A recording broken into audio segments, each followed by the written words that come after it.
শিক্ষার্থী বন্ধুরা, আশা করি আপনারা সকলে ভালো আছেন। যে কোনো প্রতিযোগিতামূলক পরীক্ষাতে আমরা দেখতে পাই উল্লেখযোগ্য চিত্রকর এবং তার চিত্রকর্ম থেকে প্রশ্ন হয়ে থাকে। আর আজকের এই ছোট্ট ভিডিও ক্লাসটি করলে নিশ্চিতভাবে বলতে পারি আমরা প্রতিযোগিতামূলক পরীক্ষায় 1 নম্বর কমন পাবো। তো চলুন কথা না বাড়িয়ে শুরু করে দেই। প্রথমে আমরা দেখতে পাচ্ছি শিল্পাচার্য জয়নুল আবেদিন। সুপ্রিয় শিক্ষার্থী বন্ধুরা, আমরা জানি কিন্তু বাংলাদেশের শ্রেষ্ঠ চিত্রশিল্পী হচ্ছেন জয়নুল আবেদিন, যাকে আমরা উপাধি দিয়েছি শিল্পাচার্য। তাহলে বাংলাদেশের শ্রেষ্ঠ চিত্রশিল্পীকে জয়নুল আবেদিন। সুপ্রিয় শিক্ষার্থী বন্ধুরা, জয়নুল আবেদিন তিনি লোকশিল্প জাদুঘর প্রতিষ্ঠা করেছেন। আমরা সবাই জানি লোকশিল্প জাদুঘর রয়েছে সোনারগাঁও অর্থাৎ নারায়ণগঞ্জে। পরীক্ষাতে এই প্রশ্নটি বহুতবার এসেছে যে বাংলাদেশের কোথায় লোকশিল্প জাদুঘর অবস্থিত? আমরা বলি সোনারগাঁও, নারায়ণগঞ্জে। তিনি লোকশিল্প জাদুঘর যেমন প্রতিষ্ঠা করেছেন, পাশাপাশি চারুকলা ইনস্টিটিউট, ঢাকা ইউনিভার্সিটিতে যে চারুকলা ইনস্টিটিউট রয়েছে সেই চারুকলা ইনস্টিটিউটও প্রতিষ্ঠা করেছেন কিন্তু শিল্পাচার্য জয়নুল আবেদিন। এবং মাথায় রাখবো আমরা, বাংলাদেশের জাতীয় অধ্যাপক নিয়োগ শুরু হয়েছিল 1975 সাল থেকে, এবং প্রথম 3 জন জাতীয় অধ্যাপক হিসেবে নিয়োগ পেয়েছিলেন, তার মধ্যে কিন্তু শিল্পাচার্য জয়নুল আবেদিনও রয়েছেন। তো শিল্পাচার্য জয়নুল আবেদিনের উল্লেখযোগ্য কয়েকটি চিত্রকর্ম সম্পর্কে আমরা ধারণা নিব। প্রথমে দেখতে পাচ্ছি আমরা ম্যাডোনা 43। সুপ্রিয় শিক্ষার্থী বন্ধুরা, ভয়ঙ্কর দুর্ভিক্ষ হয়েছিল বাংলাতে, অর্থাৎ 1943 সালে ভয়ঙ্কর দুর্ভিক্ষ হয়েছিল। সেই দুর্ভিক্ষের উপরে ম্যাডোনা 43 চিত্রকর্মটি এঁকেছিলেন জয়নুল আবেদিন। অসংখ্য পরীক্ষাতে প্রশ্নটি কিন্তু এসেছে যে ম্যাডোনা 43 কার চিত্রকর্ম? জয়নুল আবেদিনের। আবার এভাবে প্রশ্ন করা হয়েছে যে ম্যাডোনা 43 কার উপরে, মানে কোন প্রেক্ষাপটে আঁকা? আমরা বলবো দুর্ভিক্ষের প্রেক্ষাপটে তিনি এঁকেছিলেন। তারপরে দেখতে পাচ্ছি মনপুরা 70। সুপ্রিয় শিক্ষার্থী বন্ধুরা, 70 সালে অর্থাৎ 1970 সালে বাংলাদেশে প্রলয়নকারী ঘূর্ণিঝড় হয়েছিল, অনেক ক্ষয়ক্ষতি হয়েছিল যে ঝড়ে, সেই ঝড়ের উপরে তিনি এঁকেছিলেন মনপুরা 70। তাহলে জয়নুল আবেদিনের ম্যাডোনা 43 আমি বলেছি দুর্ভিক্ষের উপরে আঁকা, মনপুরা 70 এটিও জয়নুল আবেদিনের, এবং আমি বলেছি এটি কিন্তু ঝড়ের উপরে আঁকা। তারপর আরেকটি গুরুত্বপূর্ণ চিত্রের মধ্যে আমরা দেখতে পাচ্ছি নবান্ন। নবান্ন বলতে আমরা বুঝে থাকি অর্থাৎ ফসল কেটে ধান ওঠার পরে যে নতুন ধানের চালের পিঠা পুলি বিভিন্ন আয়োজন করা হয়, ভাত, সেটাকে নবান্ন বলা হয়। এই নবান্ন চিত্রকর্মটিও কিন্তু জয়নুল আবেদিনের। তারপরে আমরা দেখতে পাচ্ছি সুপ্রিয় শিক্ষার্থী বন্ধুরা দুই মুখ। মুখ কয়টা? দুটা। দুই মুখ এটিও কার? জয়নুল আবেদিনের। সংগ্রাম, অসংখ্যবার আমরা যদি জব সলিউশন ঘেটে দেখি অসংখ্যবার এই প্রশ্নটি এসেছে। সংগ্রাম চিত্রকর্মের শিল্পীকে বা চিত্রকরকে আমরা বলবো জয়নুল আবেদিন। আরেকটি আমরা দেখতে পাচ্ছি গায়ের বধূ। গায়ের বধূ এই চিত্রকর্মটিও শিল্পাচার্য জয়নুল আবেদিনের। তাহলে জয়নুল আবেদিনের আমরা দেখতে পেয়েছি উল্লেখযোগ্য ম্যাডোনা 43 দুর্ভিক্ষের উপরে আঁকা, মনপুরা 70 ঝড়ের উপরে আঁকা। আমরা দেখতে পেয়েছি নবান্ন, এটিও কিন্তু বিভিন্ন পরীক্ষাতে এসেছে। নবান্ন চিত্রটি চিত্রকরকে জয়নুল আবেদিন। দুই মুখ, সংগ্রাম এবং গায়ের বধূ মনে থাকবে। আশা করি এই কয়েকটি চিত্রকর্ম মনে রাখতে পারলে পরীক্ষাতে আমরা 1 নম্বর কমন পাবো। তারপরে আমরা দেখতে পাচ্ছি সুপ্রিয় শিক্ষার্থী বন্ধুরা 2 নম্বরে পটুয়া কামরুল হাসান। বাংলাদেশের অন্যতম একজন চিত্রশিল্পী হচ্ছেন পটুয়া কামরুল হাসান। আর কামরুল হাসানের নামটি উঠে আসলে আমাদের মনে পড়ে আমাদের যে জাতীয় পতাকা, আমাদের এই জাতীয় পতাকার ডিজাইনার কিন্তু কামরুল হাসান, এবং আমাদের যে জাতীয় প্রতীক সেই জাতীয় প্রতীকের ডিজাইনারও কিন্তু কামরুল হাসান।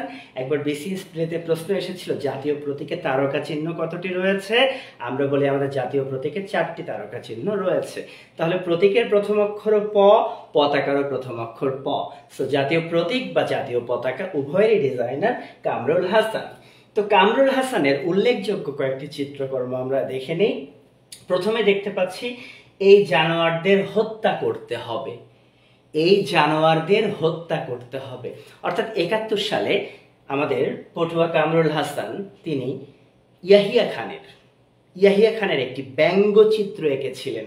আমরা এখনো দেখতে পাই বা মুক্তিযুদ্ধ ভিত্তিক চলচ্চিত্রের মধ্যে দেখতে পাই যে ইয়াহিয়া খানের একটা ব্যঙ্গ ভয়ঙ্কর একটা চিত্র, সেই চিত্রটি এঁকেছিলেন পটুয়া কামরুল হাসান, যে চিত্রকর্মের নাম এই জানোয়ারদের হত্যা করতে হবে। তাহলে এই জানোয়ারদের হত্যা করতে হবে শিরোনামে তিনি যে চিত্রকর্মটি তৈরি করেছিলেন বা এঁকেছিলেন, তার প্রতিপাদ্য কে ছিলেন? ইয়াহিয়া খান ছিলেন। তারপরে দেখতে পাচ্ছি দেশ আজ বিশ্ব বেহায়ার খপ্পরে।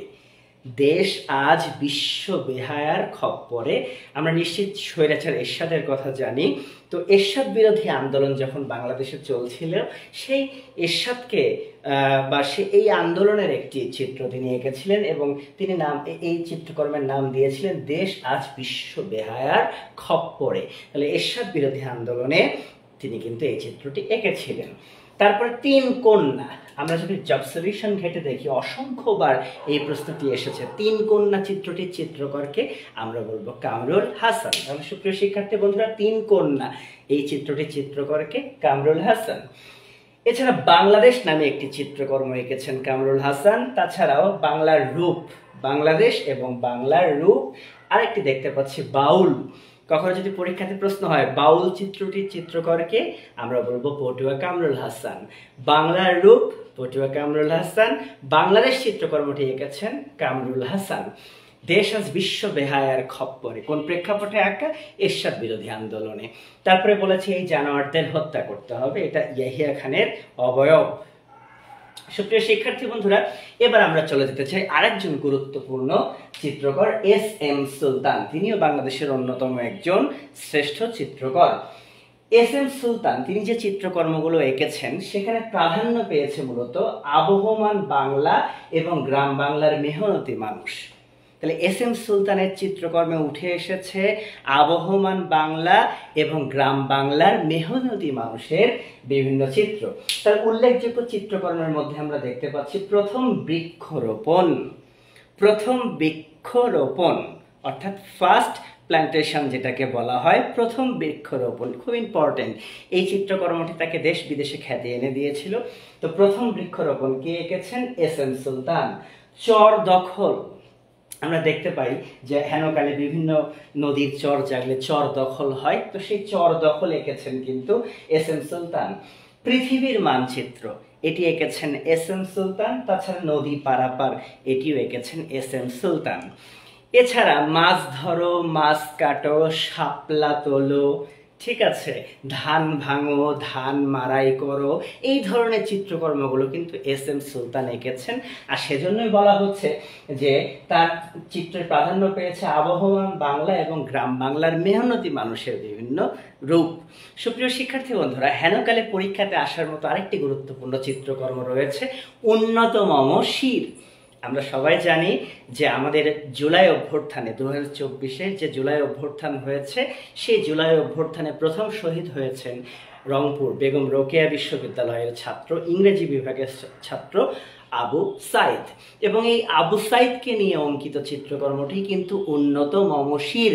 আর উন্নত মমশির এই চিত্রকর্মটি এঁকেছেন কিন্তু শহীদ কবির। কারণ হেনকালে বিভিন্ন পরীক্ষাতে এটি আসতেছে, আমরা দেখতে পাচ্ছি যে উন্নত মমশির এটা কাকে নিয়ে আঁকা? আবু সাইদকে নিয়ে আঁকা। এবং উন্নত মমশির চিত্রকর্মের চিত্রকরকে আমরা বলবো শহীদ কবির। তো সুপ্রিয় শিক্ষার্থী বন্ধুরা, এই ছোট্ট ভিডিওতে আমরা চারজন চিত্রকর এবং তাদের গুরুত্বপূর্ণ চিত্রকর্ম নিয়ে কথা বলেছি। আশা করি যে কোনো প্রতিযোগিতামূলক পরীক্ষাতে এখান থেকে প্রশ্ন কমন থাকবে। ভালো থাকবেন সবাই। আবার নতুন কোনো টিউটোরিয়াল নিয়ে দেখা হবে। খোদা হাফেজ।